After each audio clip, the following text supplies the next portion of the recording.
nerds and nerdettes and wee little nerdlings all. It's your buddy Big Johnny G, the Two Gun Fix-It presents Legendary Gaming.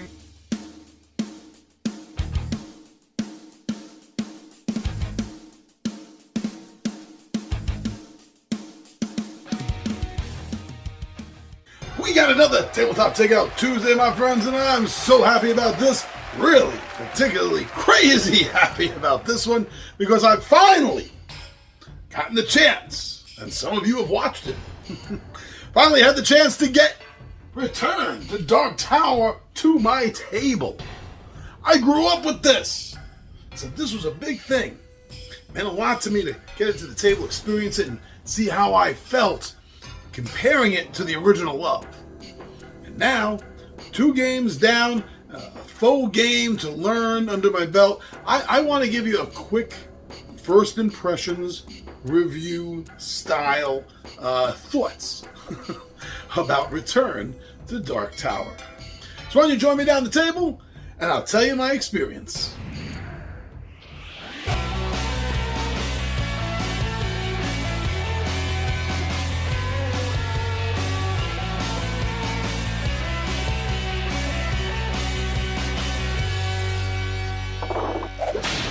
So, as I've talked about this before, as I've just mentioned in the intro, yes, I grew up with the original game of this. I remember getting it, I remember playing it with Anthony and Dennis and the other kids in the neighborhood all the time.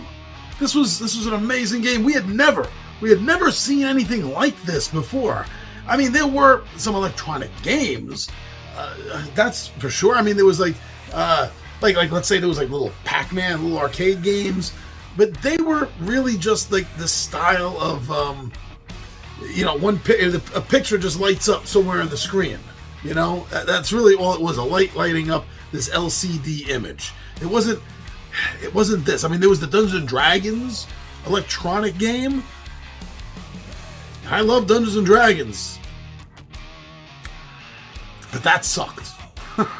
I'm sorry if you enjoyed it. Good for you, and I mean that quite honestly. Great, I'm glad you did. But me, wow, that was tough to play. It was tough to get through. But then Dark Tower came out, and that changed everything. The Orson Welles commercial was fantastic. Last night I journeyed backwards in time to the medieval world of Dark Tower. In this amazing game, I had to find 3 keys, lay siege to the tower, and defeat the enemy within. Each move was a challenge. The computer kept track, giving me secret information, pictures, sounds, surprises. Then, ahead of my opponent, I made my move. The battle was joined, and I was victorious. Dark Tower. The game itself, seeing this tower dictate the game and running the rules, which I was already familiar with, being a dungeon master. Literally, there was nothing like it at the time. And now this comes out. And quite honestly, there really hasn't been a lot of rip-offs to Dark Tower. I think primarily because it just would have cost too much to make a rip-off game of. I don't see any company feasibly thinking that they're going to make money back. That's what I thought was the main reason we didn't see a lot of rip-off electronic tower games. Yeah, there were, like I said, there were other electronic games, but nothing at all. Nothing like the original. So I had high hopes going into this, some of which were already dashed a little bit from the Kickstarter. And I've been very vocal about this pretty much every time I talk about the return. And that's that there's no way to play the original version. You know, there's no original mod that you can end up playing, which I think would have been great. You know, to play that first and then play, the next game, almost giving it a little bit of a legacy style. That would have been nice. It would have been a nice touch, nice homage. I know companies that do remakes don't always do it in such a way that they're going to let you play an original version of it. I mentioned this before too in another video about this subject. I got a little spoiled because of Osprey Games with their Escape from Colditz. It was their updated version of it, has the original game rules in it, and the map itself and the pieces really didn't change. It's just the mechanics of the rule did. So you can play with the original rules. Really cool.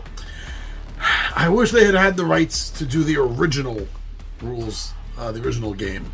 That would have been cool too.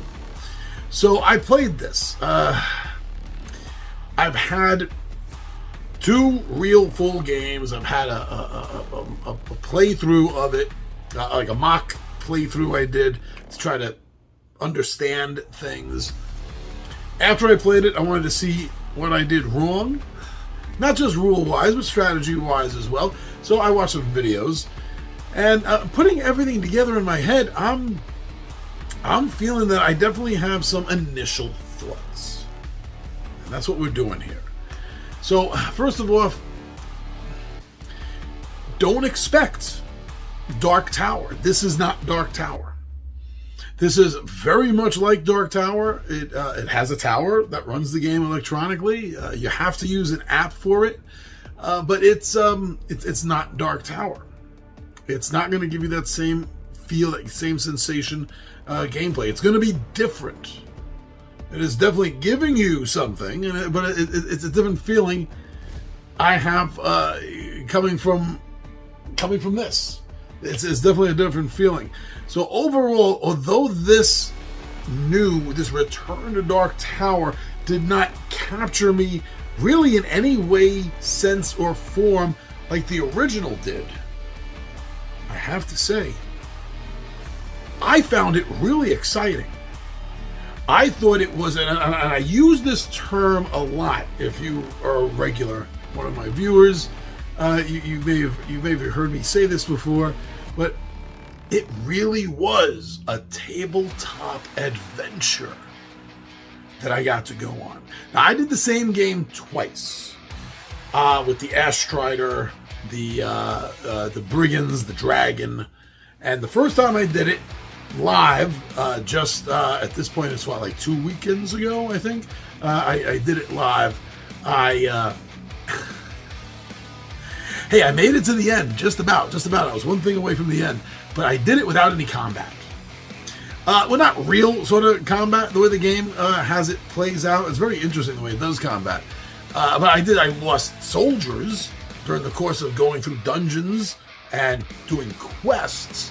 But as far as like facing the brigands, or facing the widow-made spiders, or the dragon, I always avoided the combat. I just didn't do it because I was building up my men, my forces, my soldiers, because I was on track. I was pretty good on track. I was banging out those missions, and I was literally one side mission away from accomplishing that side mission. Would have gotten me the last thing I need to then go to the main mission, and the main mission is get the Ash Strider to come out of the tower and then go face it on the board. The last thing I had to do was go through a dungeon to get something, and that wiped me out because it was spirit heavy. I had at that point very little spirit resource, and that literally killed me. It did. It gave me. I had no corruptions going in, and after the first turn, corruption. After the next turn in the dungeon, corruption. Third turn in the dungeon, corruption. That was it. And not being anywhere that I could reinforce or actually do a heroic action to cleanse, or reinforce is. I'm still getting used to the game. Depending on where you are, you can reinforce and get rid of a corruption. But if you gain a third corruption, game over.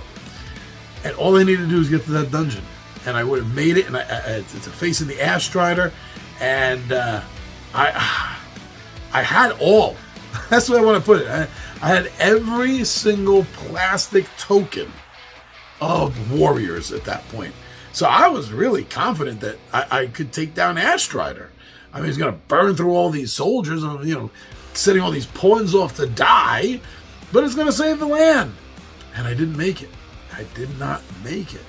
So the next game I played off camera, I had set up the same thing, and I figured, okay, this time I'm not gonna put aside fighting.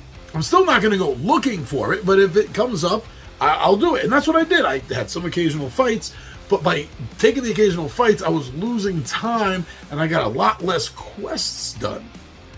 I did finally get the main quest done, and I got the Ash Strider out. Oh, and by this point, like I think every river but one was on fire. I got the Ash Strider out, and I had to cross a flaming river, losing, 6 soldiers, I think it is, 6 forces, to do that. And the Ash Strider just tore me apart. I think with the first turn of cards, I did really good. Second turn, not that bad. The third turn, I couldn't do it. There was a card came out, I couldn't do anything about it. And it just kept piling up the skulls in that area. So within a few turns, 3 buildings went down, 3 corruptions, therefore I get game over. So that's why I've lost both full games that I've played out is by corruptions. 2 different reasons for getting all this corruption, but there you go. That's what I did in these 2 games. And the sensation, the feeling that I had was, like I said, this was a magnificent, a great, a fantastic, an awe-inspiring tabletop adventure. Both of them were, even though I was doing the same damn thing. And there are so many more options for me to go into and test myself. That's a good way of putting it in this game. Test myself against the tower. But I want to give 1 or 2 more shots, especially not soloing. That's another thing, is going into this, I knew controlling one hero was going to be difficult. I've already read from other backers that got in the game and played it right away that it's almost impossible with one hero. And that may be the case. Not totally impossible, but especially for a first-timer, yeah, pretty much impossible. But I am getting used to the character. The Brutal Warlord is just monstrous in how fast he gains soldiers under his command. I'm really looking forward to playing this many more times, and I want to see how it plays out with multiple players, especially in a cooperative mode, because I came so close on my first 2 games of defeating the evil in the tower. Both cases, this was the Ash Strider, but I came so close on my very first 2 times taking this thing out. I honestly believe that if this was a cooperative game, we could have won. But then again, with 2 players in, it may have thrown different things at us. I can't judge it completely on the way it ran the game for me soloing it. But still, that's the sensation I got, is that it might have been more winnable, easier, first time out playing, if there was at least another player with me. So I'm looking forward to seeing how this plays out, also with different counts. 2, 3, 4. So I have a feeling 4 is going to be a really long game. But maybe not. I'm still going to find out. So overall, this is not Dark Tower. It's completely inspired by it. You may get some of that. You'll definitely get it aesthetically. Aesthetically, you're going to be 100% absorbed, or maybe if you're an old timer at this like me, reabsorbed into the cult, the mythos of Dark Tower. But it's not going to play like it at all. It's going to be a completely different gameplay experience. So please know that going in. It's still, according to me, what I had, it's still going to give you a really good, fun experience. So if you're a fan of the original game, I say give this a shot. It's worth it. Even if you're not spending money on it right away, a buddy of yours has it, or it's at a cafe, or maybe a gaming store allows games to be played, and they have access to it for you. Whatever it is that gets you there to playing it, do it. Do it. Because this game, Return to Dark Tower, is worth your time. And if you're a big fan of the franchise, it's probably going to be worth your money too.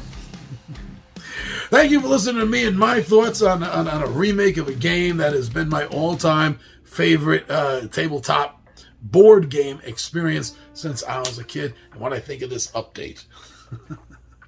Thank you very much. I'm your buddy Big John G for Two Gun Pixel Presents Legendary Gaming, and I